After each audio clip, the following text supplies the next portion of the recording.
Assalamualaikum warahmatullahi wabarakatuh. Waalaikumsalam warahmatullahi wabarakatuh. Selamat pagi teman-teman semua. Lagi izinkan saya memperkenalkan diri. Saya Pandu Lidya Ramadan sebagai moderator dari kelompok 1.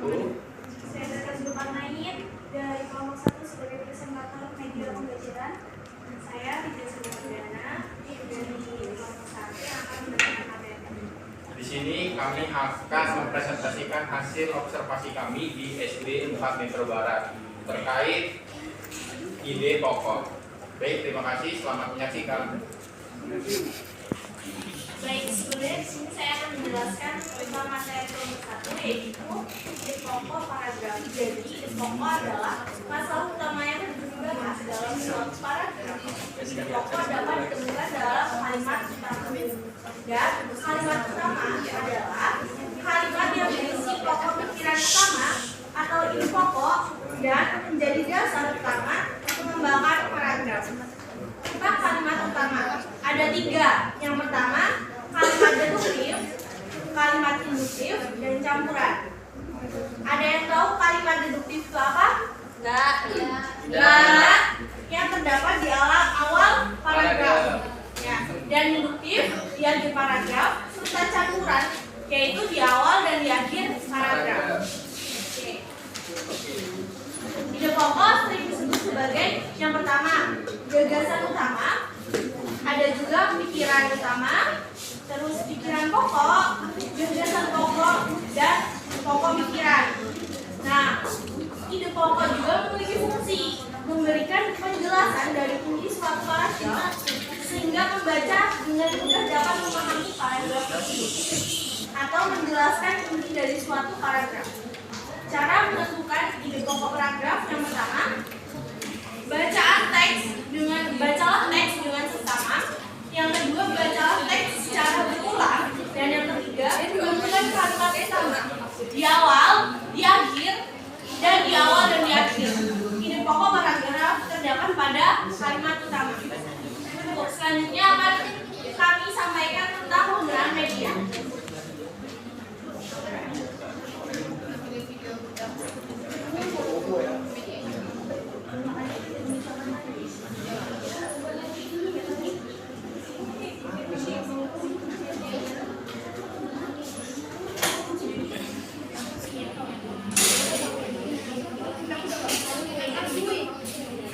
Oke, di sini kami akan menampilkan bagaimana cara menggunakan media ide pokok paragraf yang akan disampaikan oleh Rizka Zulkarnain. Pada Rizka Zulkarnain, disilahkan.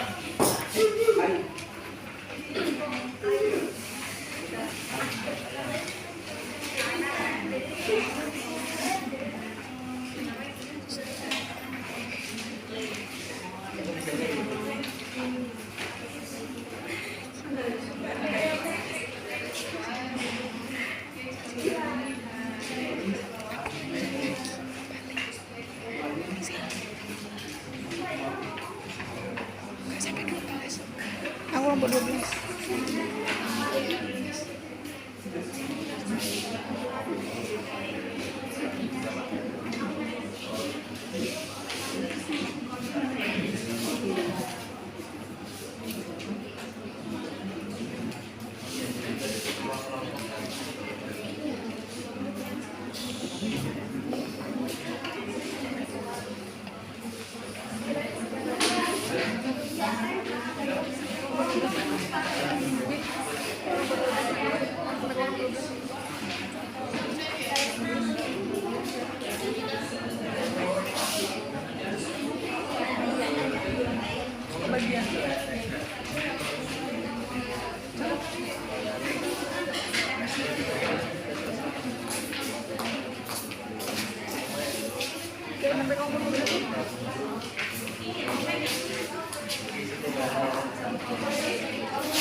Jadi mohon tenang untuk teman-teman, saudari semuanya. Baik, di sini kan ada media pembelajaran terkait ide pokok paragraf. Nah, bagaimana sih cara penggunaannya? Dari penggunaan ini kami melakukan membentuk peserta didik itu secara berkelompok, membagi menjadi 3 kelompok. Yang pertama ada kelompok 1, 2, dan 3. Nah, di sini kami akan memberikan sampel mengenai satu contoh aja bagaimana cara penggunaannya. Nah, di sini kami mengambil teks penjaga bumi. Nah, fungsi dari kantong ini yang pertama ini kantong teks yang berisi teks bacaan, berisi 3 bacaan, yaitu ada judul Gunung Bromo, Pantai Karakteristis Nan Indah, dan Penjaga Bumi. Nah, selanjutnya di kantong sebelah itu ada secari kertas untuk poin yang akan ditempelkan di sini. Baik, di sini saya mengambil teks bacaan terkait Penjaga Bumi. Nah, baca sebagian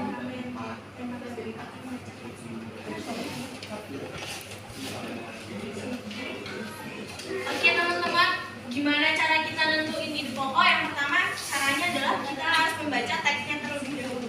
Jadi mohon didengar ya teman-teman. Menjaga bumi. Bumi merupakan bagian alam semesta yang disebut dengan planet.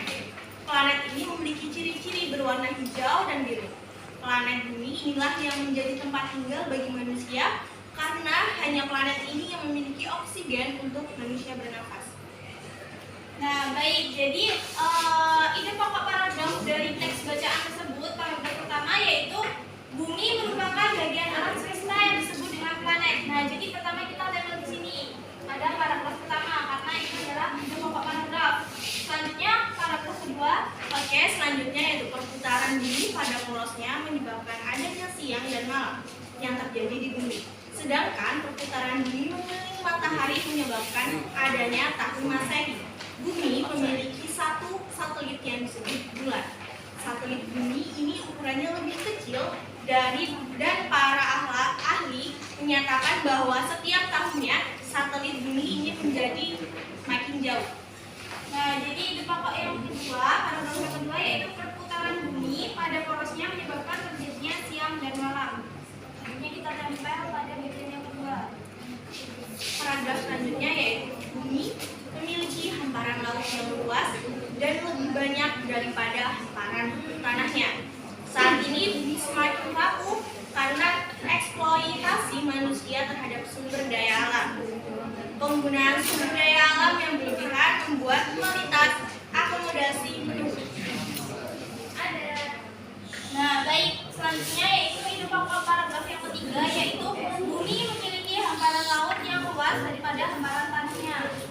Tempel dan ada paragraf yang keempat, dan untuk paragraf selanjutnya yaitu bumi yang semakin rapuh menyebabkan bencana alam terjadi di mana-mana, mulai dari banjir, longsor, tsunami, bahkan terkikisnya lapisan ozon pun disebabkan oleh kegiatan manusia. Baik, jadi ide pokoknya pada paragraf keempat yaitu bumi yang semakin rapuh menyebabkan bencana alam terjadi di mana-mana.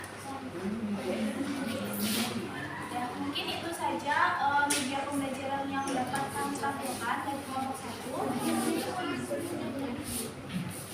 Mungkin cukup dari penyampaian media terkait kelompok 1 yaitu ide pokok. Terima kasih sudah menyaksikan teman-teman. Saya mewakili kelompok 1. Mohon maaf apabila ada kesalahan. Kepada Allah saya mohon ampun. Wabillahi taufiq wal hidayah. Wassalamualaikum warahmatullahi wabarakatuh. Waalaikumsalam warahmatullahi wabarakatuh.